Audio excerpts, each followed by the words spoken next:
"Pretend you're my husband for one night," she pleaded, trembling in the shadows of the tavern. She thought she was hiring a desperate mercenary to save her family's estate. She didn't know the brooding stranger was the Alpha King, and his response would change medieval history forever. "She's my Luna." The rain lashed against the ancient stone walls of the Sinclair estate, mirroring the storm that raged within Lady Genevieve Sinclair's chest. The year was 1422, and the damp, oppressive air of the Scottish borderlands offered no comfort.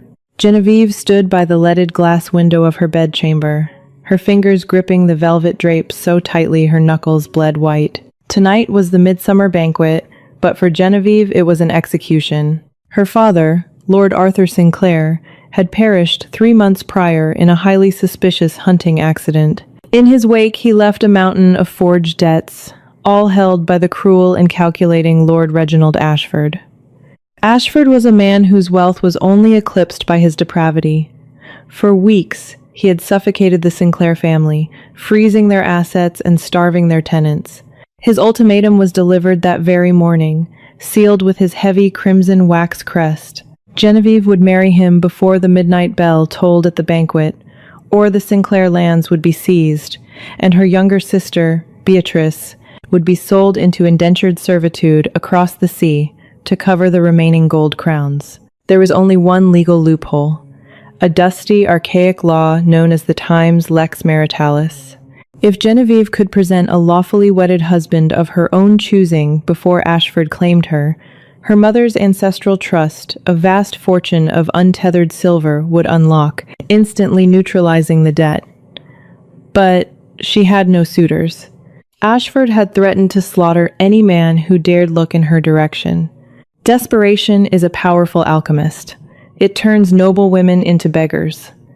Throwing a heavy wool cloak over her emerald silk banquet gown, Genevieve slipped out through the servants' entrance into the muddy, torrential night. She bypassed the brightly lit great hall where Ashford was already holding court and hurried toward the Times Boar and Barrel, a rough tavern on the edge of the fiefdom where mercenaries, exiles, and travelers sought refuge. The tavern smelled of stale ale, wet dog, and wood smoke. Genevieve kept her hood pulled low, her heart hammering against her ribs like a trapped bird.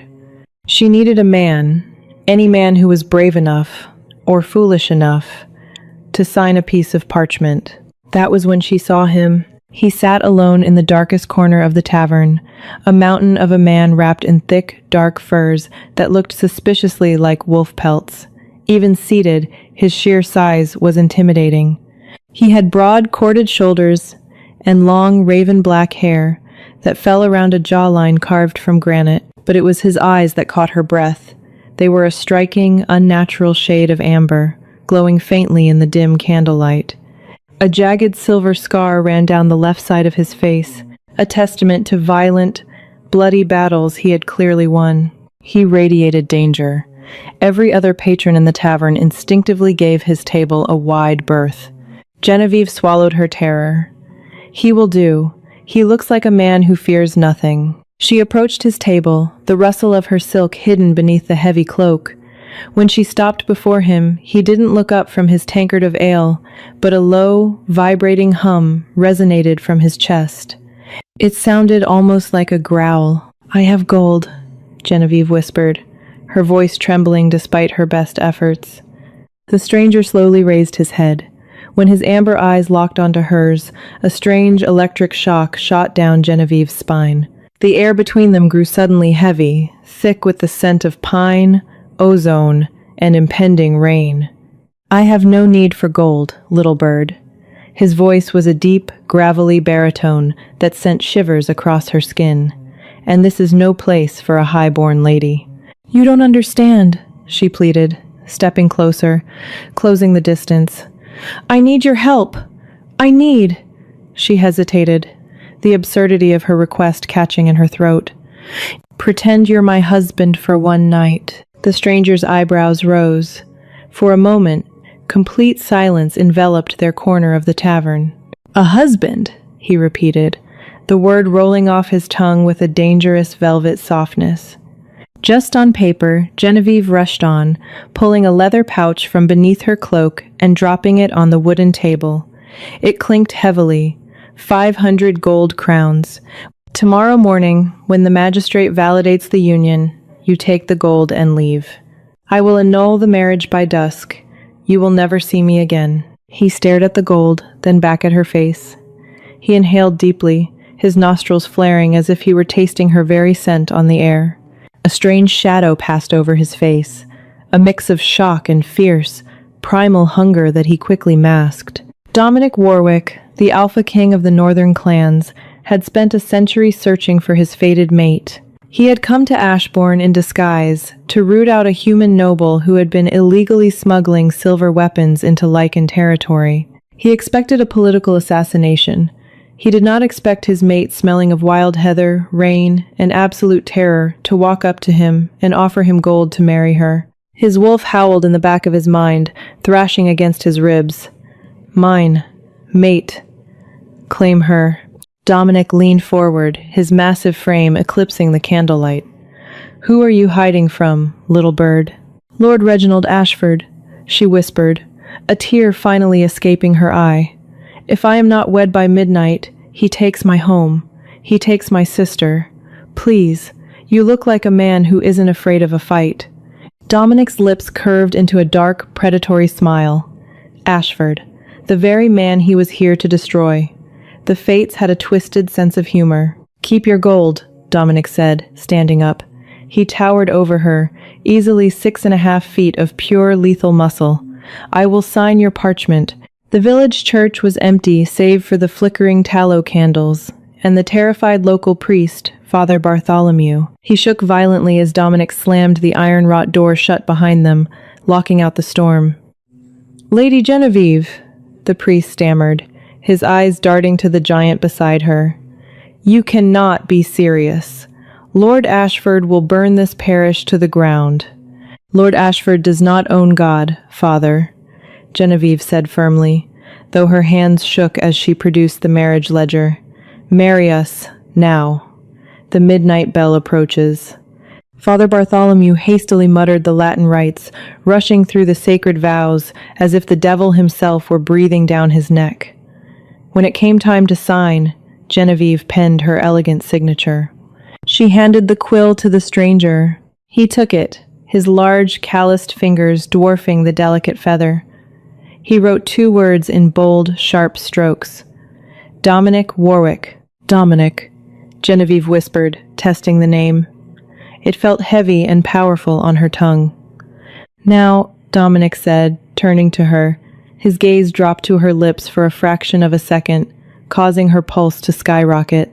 We have a banquet to attend, wife. They walked back to Castle Ashbourne, Genevieve clinging to his massive arm. She noticed, with quiet bewilderment, that despite the freezing downpour, Dominic was radiating an unnatural heat. He felt like a walking furnace, and his skin was completely dry mere moments after the rain hit him. The great hall of Castle Ashbourne was a riot of color, music, and gluttony. Nobles in velvet and silk gorged on roasted pheasant and heavily spiced wine. At the head of the hall, sitting upon a raised dais that rightfully belonged to the Sinclair family, sat Lord Reginald Ashford. He was a sallow, cruel-looking man with thinning hair and a permanent sneer. Beside the dais stood his personal guard, the Black Dog mercenaries, infamous for their brutality. The heavy oak doors of the great hall groaned open. The music abruptly ceased. The chatter died in the throats of the lords and ladies. Genevieve stepped into the light, her chin held high, the emerald silk of her gown sweeping the rushes on the floor. Beside her walked Dominic. He had shed his wet fur cloak, revealing a tunic of pitch-black leather that stretched taut over his broad chest. He looked like a god of war descending upon a feast of frightened mortals. Ashford stood up, knocking his silver goblet over. Dark wine spilled across the white linen tablecloth like blood. Genevieve, Ashford hissed, his face purpling with rage. What is the meaning of this? Who is this filthy savage? Mind your tongue, Lord Ashford, Genevieve said, her voice echoing in the silent hall. She unrolled the parchment. I present to you my lawfully wedded husband, Dominic Warwick. By the laws of the times, Lex Maritalis, the Sinclair Trust is now unlocked. My father's debts will be paid in full by morning. Your claim to my family, my sister, and my lands is null and void. The hall erupted into scandalous whispers. Ashford's eyes narrowed into dark, venomous slits. He looked at Dominic, assessing the threat. A fraud, Ashford spat. You think you can drag a common tavern rat into the light and claim him as a lord? He has no title, no standing. The marriage is a mockery. The ledger is signed by the church, Dominic spoke for the first time. His voice rumbled through the great hall, so deep and commanding that several nobles physically flinched. The law does not require a title. It requires a husband. She has one. Ashford's jaw clenched. He signaled vaguely with his hand. Come up here, Genevieve. Let us toast to your newfound happiness. We shall see if this peasant survives the night. A servant, trembling in his boots, approached Dominic with a silver chalice of wine. Genevieve reached for it, customary for the bride to drink first, but Dominic caught her wrist. His reflexes were impossibly fast. Dominic brought the chalice beneath his nose. His amber eyes flared brilliantly in the torchlight. The scent of sweet wine masked it well, but his heightened wolf senses instantly caught the bitter, earthy tang of wolfsbane and hemlock. A lethal dose meant to stop a man's heart in minutes. A generous vintage, Dominic murmured, staring dead into Ashford's eyes. Slowly, without breaking eye contact, Dominic tightened his grip on the thick silver chalice. Genevieve gasped as the solid silver began to bend, then crush inward like cheap tin in Dominic's bare hand. The poisoned wine burst through his fingers, splashing onto the stone floor where it began to hiss and bubble against the rushes. Dominic tossed the mangled ball of silver at Ashford's feet. It hit the stone with a deafening clatter. I prefer my drinks without poison, Ashford, Dominic growled, and I prefer my wife without your eyes on her. The crushed silver goblet was the spark that ignited the powder keg. Kill him, Ashford shrieked, all pretense of civility vanishing. Kill the savage and seize the girl. 6 black dog mercenaries drew their broadswords, the steel singing in the silent hall, and rushed Dominic. Genevieve screamed, reaching for a carving knife from a nearby table, but Dominic simply pushed her gently behind him. The first mercenary swung a heavy, two-handed blow aimed at Dominic's neck. Dominic didn't even draw a weapon. He stepped inside the guard with blinding, unnatural speed, catching the mercenary's wrist. A sickening crack times echoed through the hall as the man's arm snapped. Dominic threw the fully armored man across the room as if he weighed no more than a child's rag doll. He crashed into a massive tapestry, pulling down the stonework with him. The remaining 5 hesitated, their eyes wide with disbelief. Is that all? Dominic mocked, a low, guttural growl vibrating in his throat. They attacked in unison.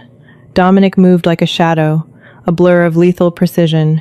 He shattered kneecaps, dislocated shoulders, and threw men into the roaring hearth. He did not kill them, but he dismantled them with a brutal, terrifying efficiency. Within seconds, the elite mercenaries were groaning in bloody heaps on the floor. Dominic stood amidst the carnage, chest heaving slightly, uninjured.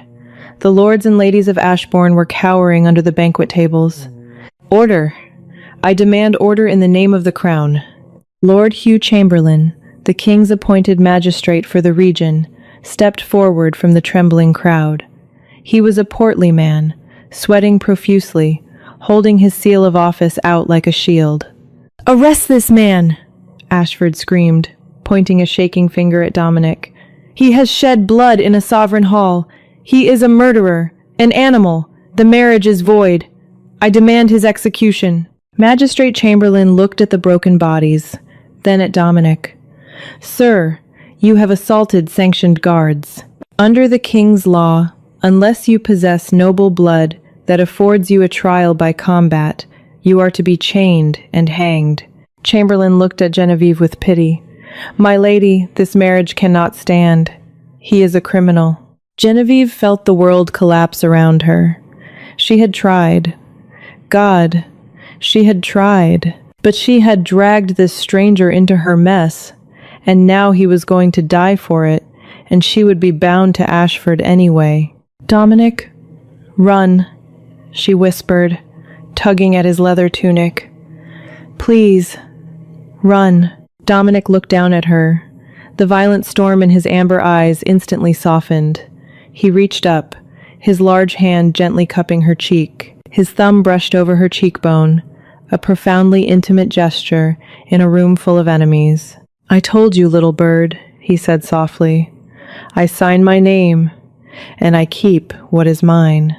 Suddenly, the heavy oak doors of the great hall did not just open, they were blown off their iron hinges, crashing to the floor with the force of a thunderclap. Through the dust and splintered wood marched a dozen warriors. But these were not common soldiers. They were giants, wearing heavy plate armor adorned with the crest of the direwolf, the legendary sigil of the northern reaches. The mythical kingdom that human lords whispered about in terrified, hushed tones. At the head of the phalanx was a man with scars across his nose and golden eyes. Cedric Dominic's Beta. The northern warriors marched in perfect unison, ignoring the screaming nobles, and halted directly behind Dominic. In a move that made the magistrate drop his seal of office in sheer horror, all 12 heavily armed giants dropped to one knee, bowing their heads in absolute submission to the man Genevieve had found in a muddy tavern. "My king," Cedric spoke, his voice carrying over the stunned silence. "The perimeter is secured. The silver smuggling routes in Lord Ashford's lower vaults have been seized." "King?" Ashford gasped, his face draining of all color. He backed up, hitting the edge of the dais. "No, it's a myth. The Lichen King. He hasn't crossed the border in a century." Dominic turned his gaze to Ashford. The glamour, the human guise he wore, began to slip. His eyes shifted from amber to a blinding, glowing gold. The temperature in the room skyrocketed. The sheer, suffocating pressure of his alpha aura slammed into the room, forcing every human, including the magistrate and Ashford, to their knees under the crushing weight of his dominance. Genevieve was the only one standing, completely unaffected by the aura, staring at her fake husband in shock. "You smuggle silver into my lands, Ashford." Dominic's voice was no longer human. It was dual-toned, echoing with the growl of the beast beneath his skin. "You plot against my kind. And worse, you dare threaten what belongs to me." "It's a sham!" Ashford whimpered from his knees, blood dripping from his nose due to the pressure of the alpha aura. "She tricked you! It's a fake marriage to steal my gold!" Genevieve closed her eyes, waiting for Dominic to agree, to step away, to reveal this was just a convenient cover for his political raid. Instead, Dominic's arm wrapped around her waist, pulling her flush against his solid, burning chest. He turned to the entire hall of kneeling, terrified nobles. "She is not a trick," Dominic announced, his voice booming like thunder, shaking the very foundations of Castle Ashbourne. "She is not a sham." He looked down at Genevieve, his golden eyes filled with an ancient, fiery devotion that stole the breath from her lungs. "She is not just my wife. She is my Luna." The absolute silence that followed Dominic's declaration was deafening. Lord Reginald Ashford remained on his knees, his face pressed against the cold stone floor, utterly broken by the crushing, invisible weight of the Alpha's command. The great hall of Castle Ashbourne, moments before a den of wolves in sheep's clothing, had been conquered by the true apex predator. Genevieve could barely process the reality warping around her, her husband. The man she had hired in a dingy tavern for 500 gold crowns was a myth made flesh, the Alpha King of the northern clans. Dominic's glowing golden eyes slowly faded back to their striking, piercing amber. The suffocating pressure in the room lifted, and the human nobles gasped for air, scrambling toward the edges of the hall like frightened mice. "Cedric," Dominic's voice was a low, terrifying rumble that brooked no argument.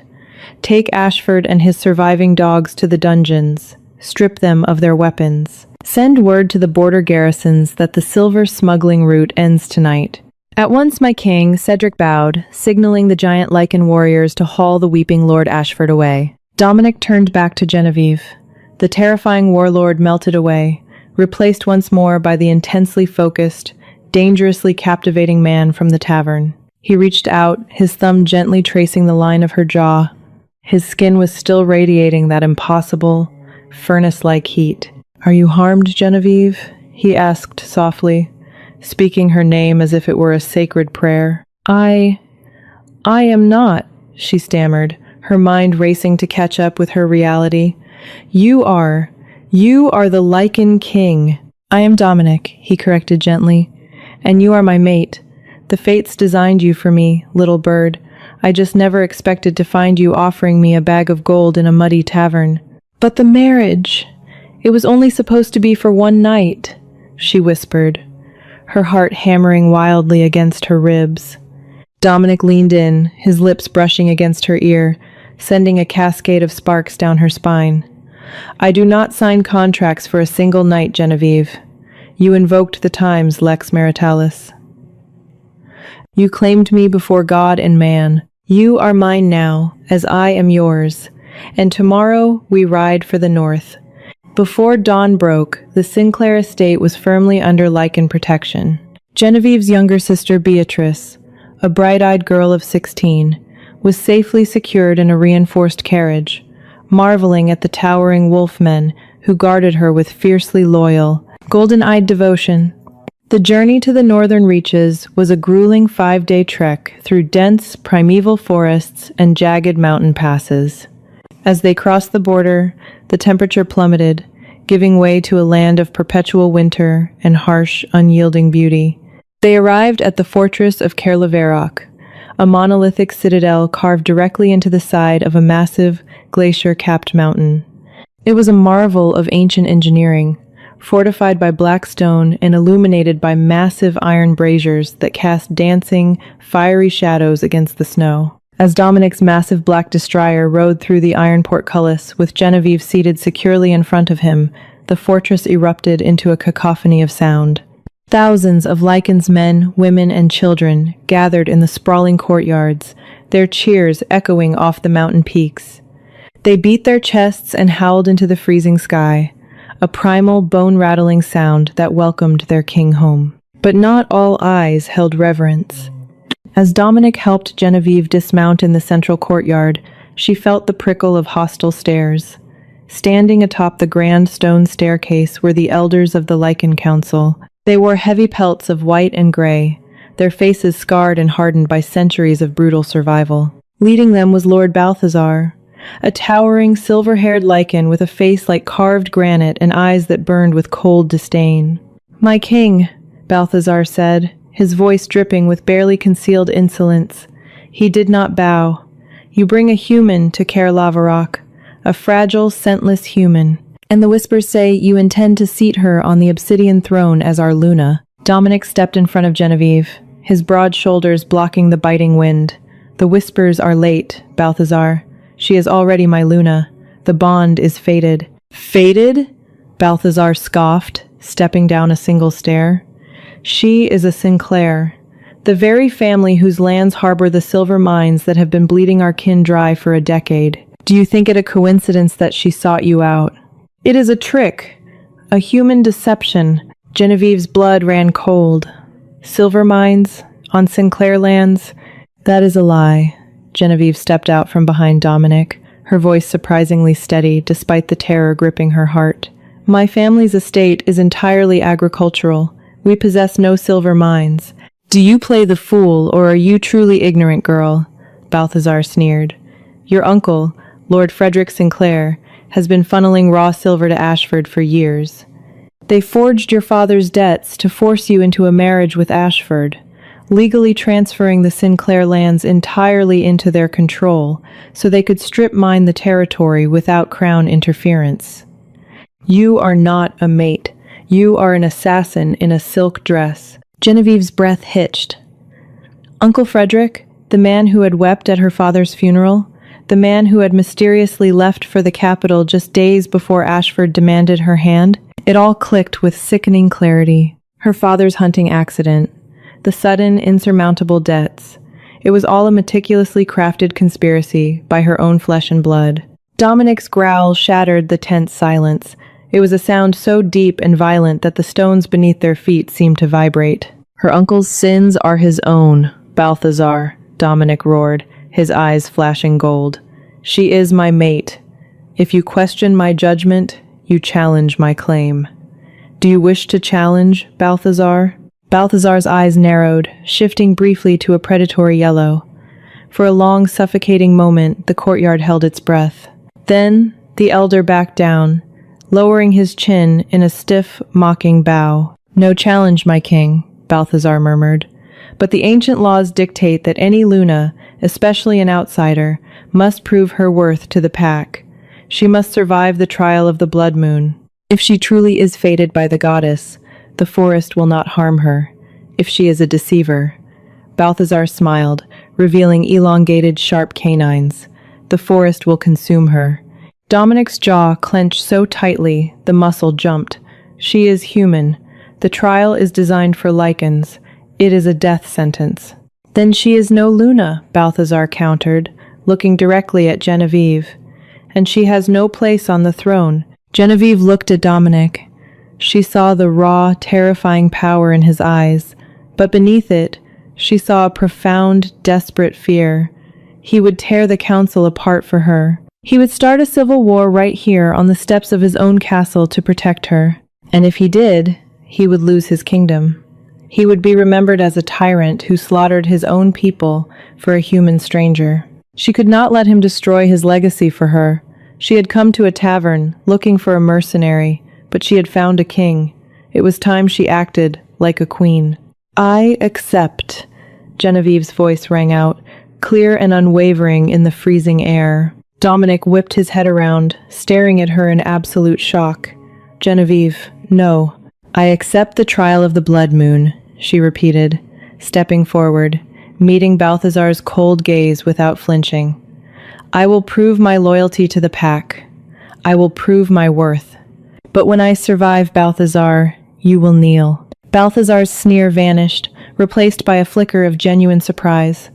"Bold words for a little bird. The blood moon rises in 3 days. Prepare yourself, human." For 3 days, Dominic refused to leave her side. He paced the grand chambers of the fortress like a caged beast, his protective instincts pushed to the absolute breaking point. He tried to forbid her from participating, threatened to lock her in the highest tower, and even considered abdicating the throne entirely. "You do not understand the woods of the north, Genevieve," Dominic pleaded on the final night, his large hands gripping her shoulders. "There are dire beasts out there, rogue wolves. The cold alone can stop a human heart in hours. I cannot lose you." "I just found you." Genevieve reached up, her delicate hands cupping his rough, scarred face. The absolute terror in the eyes of this mighty king broke her heart, but it also forged her resolve into steel. "I survived Ashford," she whispered fiercely. "I survived my uncle's betrayal, and I survived walking up to the most dangerous man in a tavern full of killers. I am not fragile, Dominic. I am a Sinclair, and I am your mate." Dominic closed his eyes, leaning his forehead against hers. A ragged breath escaped his lips. "If you do not return by dawn, I will burn the forest to ash. I swear it to the old gods." The trial of the blood moon began at midnight. The moon hung low and swollen in the sky, casting an eerie, crimson glow over the ancient, snow-covered pines of the Whispering Woods. The rules were brutally simple. Genevieve had to traverse the cursed forest, retrieve the ancient silver chalice from the ruined temple of the first pack at the center of the woods, and return it to the fortress by dawn. She was given no weapons, only a thick fur cloak and a single torch. As she walked into the tree line, the heavy iron gates of the fortress slammed shut behind her, echoing with a haunting finality. The cold was immediate and unforgiving. It bit through the thick fur, sinking into her bones. The silence of the forest was unnatural, broken only by the crunch of her boots in the deep snow and the occasional, distant howl that sent shivers down her spine. She walked for hours, navigating by the position of the crimson moon. Fear gnawed at her sanity, shadows playing tricks on her eyes, twisting the ancient trees into grasping, monstrous hands. But every time she thought of turning back, she remembered Dominic's golden eyes. She remembered the warmth of his chest, the fierce, undeniable pull of their bond. She pressed on. Deep in the heart of the woods, she found it, the ruined temple of the first pack.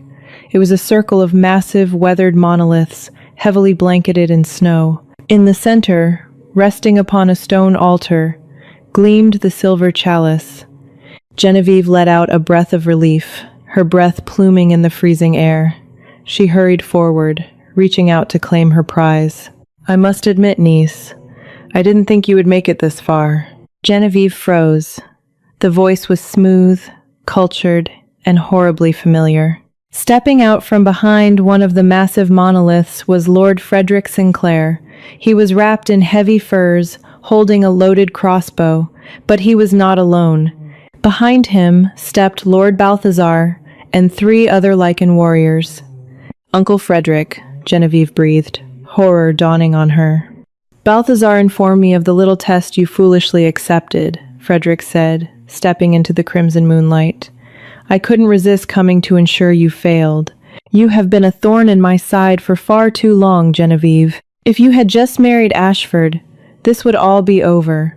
We would have the silver, and you would be comfortably miserable." "You killed father," she stated, the grief finally hardening into pure, unadulterated rage. "Arthur was weak," Frederick sneered. "He refused to touch the silver veins beneath our feet because of some archaic treaty with these beasts." He gestured lazily to Balthazar. "Fortunately, Lord Balthazar here is a visionary. He understands that gold is far more powerful than loyalty to a king who favors humans." "You are committing treason, Balthazar," Genevieve said, looking at the lichen elder. "Dominic will slaughter you. The king will find your frozen corpse, torn apart by rogue wolves," Balthazar growled, his eyes flashing yellow. "A tragic failure of the trial. He will be broken. The council will deem him unfit to rule in his grief, and I will take the throne. And your uncle will mine the silver in peace." Frederick raised the crossbow, aiming directly at Genevieve's chest. "A shame, really. You look just like your mother. Goodbye, Genevieve." He pulled the trigger. The iron bolt flew through the air with a deadly times thwack, but it never reached her. A massive, terrifying blur of black and gold erupted from the tree canopy above, slamming into the snow between Genevieve and her executioners. The impact shook the ground, kicking up a massive cloud of snow and ice. Dominic stood there, completely shifted into his lichen form. He was a nightmare of muscle, black fur, and razor-sharp claws, towering over 8 feet tall. The crossbow bolt was embedded in his massive shoulder, but he barely seemed to notice it. He ripped it out with a sickening squelch and tossed it aside. He hadn't stayed in the fortress. He had tracked her the entire time, hidden in the shadows, waiting. Dominic unleashed a roar so deafening, so filled with ancient, primordial fury, that the trees themselves seemed to shudder. "Treason," Dominic's voice, was the sound of grinding boulders, speaking through the jaw of the beast. Balthazar's eyes widened in sheer panic. "Kill him!" he shrieked to his warriors. "He is 1, we are 4. But Balthazar had gravely miscalculated the power of a true alpha king defending his mate. Dominic moved with explosive, blinding violence. The first traitorous lichen lunged, only for Dominic to catch him by the throat and hurl him against a stone monolith with bone-shattering force. The second was disemboweled by a single sweeping strike of Dominic's massive claws. Balthazar shifted, turning into a massive gray wolf, and charged. He managed to sink his teeth into Dominic's side, drawing a spray of hot blood. But Dominic didn't flinch. He grabbed Balthazar by the scruff of his neck and slammed him into the stone altar, splintering the ancient rock. He pinned the elder down, his jaws snapping inches from Balthazar's throat. Frederick, realizing the battle was lost, turned to flee into the woods. "No, you don't," Genevieve snarled. She didn't think, she just acted. She grabbed the heavy silver chalice from the broken altar and threw it with all her might. The heavy silver struck Frederick squarely in the back of the head. He crumpled face first into the snow, knocked out cold. The clearing fell silent, save for the heavy, ragged breathing of the Alpha King. Dominic stood over the broken body of Balthazar, who was whimpering in submission, exposing his throat to his king. Dominic shifted back into his human form. He was covered in blood, some his own, mostly his enemies, and shivering from the adrenaline. He ignored the traitors on the ground and turned to Genevieve. He dropped to his knees in the snow before her. "You followed me," she whispered, her hands shaking as she reached out to touch his bloodied shoulder. "I will always follow you," Dominic rasped, gazing up at her with a devotion so absolute it stole the breath from her lungs. "To the edge of the world, to the depths of hell. I am yours, Genevieve. Only yours." Genevieve knelt in the snow beside him, wrapping her arms around his massive, trembling frame, burying her face in his chest. In the freezing heart of the cursed woods, surrounded by the blood of their enemies, they sealed their bond. By dawn, they returned to Kerlaverock. Dominic carried Genevieve through the open iron gates, holding the silver chalice high for all to see. Balthazar and the surviving traitors were dragged in chains behind them, while Uncle Frederick was thrown at the feet of the magistrate. The fortress erupted into a roar of triumph that shook the mountains. The whispers ceased. The doubts were silenced forever. Genevieve Sinclair, the human girl who had walked into a tavern to buy a fake husband, sat upon the obsidian throne of the northern reaches. She was no longer just a high-born lady escaping a debt. She was the architect of her family's salvation, the unearther of a kingdom's greatest betrayal, and the undeniably fated mate of the most dangerous man in the world. She was the Luna, and her reign had just begun. And that is the epic conclusion of Genevieve and the Alpha King. Did you expect Uncle Frederick to be the mastermind behind it all? Let us know in the comments below. If you loved this medieval werewolf romance filled with drama and twists, please drop a like, share this with your friends, and subscribe video for more incredible stories every single week. See you in the next one.